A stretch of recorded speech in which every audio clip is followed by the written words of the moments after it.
خطا پہ شرمسار ہوں میں، اے خدایا گنہگار ہوں میں، جان کر گناہ کبیرہ کی فہرست چل رہی تھی۔ قرآن مجید میں ہے ان اللہ لا یستحی من الحق، کہ اللہ تعالی حق بات بیان کرنے سے حیا نہیں کرتے۔ حدیث میں بھی بعض ایسے مسائل کو اللہ کے رسول نے بیان کیا ہے صلی اللہ علیہ وسلم نے، جو بظاہر حیا کے خلاف ہیں، مگر اس لیے بیان کیا کہ اگر آپ صلی اللہ علیہ وسلم بیان نہ کرتے تو لوگ ان بے شرمی کے کاموں میں مبتلا ہو جاتے۔ اسی وجہ سے میں بھی یہ ہمت کر رہا ہوں کہ ایک اور ایسا گناہ جس میں لوگ مبتلا ہیں، اور وہ ہے حیا کے خلاف، مگر ہے بہرحال شریعت کا مسئلہ اور لوگ اس میں گناہ میں مبتلا بھی ہیں، اس لیے بتانا ضروری ہے۔ وہ یہ ہے کہ لوگ شادی کے بعد بھی، آج کی نوجوان نسل زوجہ سے، بیوی سے غیر فطری طریقے سے ہم بستری کرتے ہیں۔ انٹرنیٹ پہ بیہودہ فلمیں دیکھتے ہیں تو جو چیز انگریزوں کی دیکھ رہے ہیں کہ ان کے کلچر آہستہ آہستہ میڈیا کے ذریعے ہمارے معاشرے میں بھی آ رہا ہے۔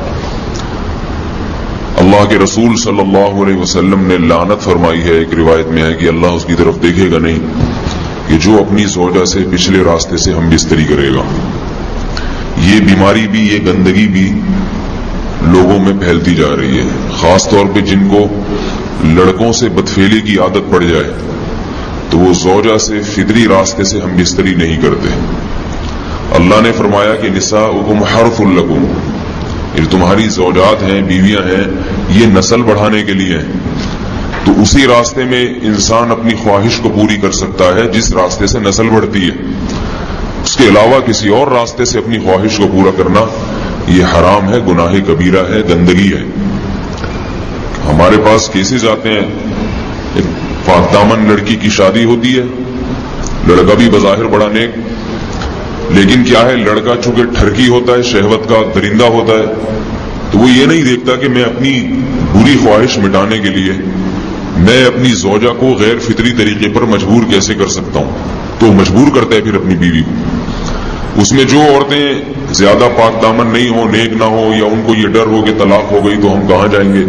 وہ پھر اپنے شوہر کے ساتھ اسی غیر فطری طریقے پر آمادہ ہو جاتی ہیں، اور اس کا عذاب اور اس کا وبال یہ ہوتا ہے کہ کچھ دنوں میں ان کو بھی اسی کی لت پڑ جاتی ہے۔ انسان جب بھی کوئی غیر فطری راستہ اختیار کرتا ہے، آخرت کا عذاب تو بعد میں، دنیا کا عذاب یہ آتا ہے کہ پھر اس کو لذت فطرت میں آتی نہیں ہے، پھر جو راستہ اللہ نے رکھے اس میں اس کو لذت نہیں آئے گی، پھر وہ گندگی میں ہی گھسنے کی کوشش کرے گا، اس کی بھی فطرت خراب ہو جاتی ہے، اور جس کے ساتھ یہ بدفعلی کی جائے اس کی بھی فطرت خراب ہو جاتی ہے،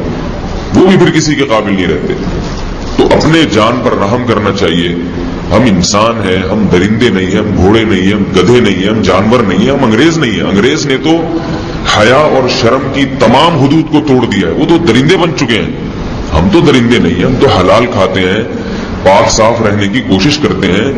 تو ہم ان کی جو کلچر دیکھ دیکھ کے ہم ویسے درندے بننے کی کوشش کیوں کریں؟ تو یہ بہت بڑا وبال ہے، بہت بڑی برائی ہے جو ہمارے معاشرے میں آہستہ آہستہ جڑ پکڑتی جا رہی ہے،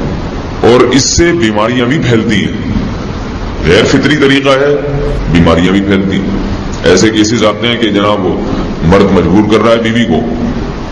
اور وہ بیوی جو ہے ساتھ نہیں دیتی تو پھر اس کو طلاق کی دھمکیاں دیتے ہیں، ایسے کیسز بھی آتے ہیں۔ اور یہ بھی آتا ہے کہ مرد جب اپنی بیوی کو غیر فطری طریقے پر مجبور کرتا ہے، بیوی آمادہ نہیں ہوتی، تو مرد پھر یہ دھمکی دیتا ہے کہ بھائی میری خواہش تو تم سے پوری ہوتی نہیں ہے، پھر میں دوسروں کے پاس جاؤں گا۔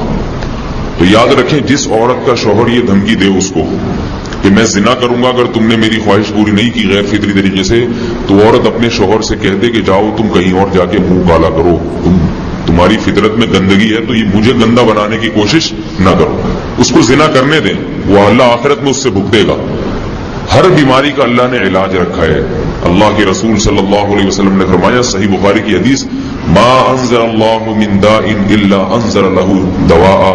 کوئی بیماری ایسی نہیں ہے جو اللہ نے نازل کی ہو اور اس کے لیے دوا نہ رکھی ہو دنیا میں۔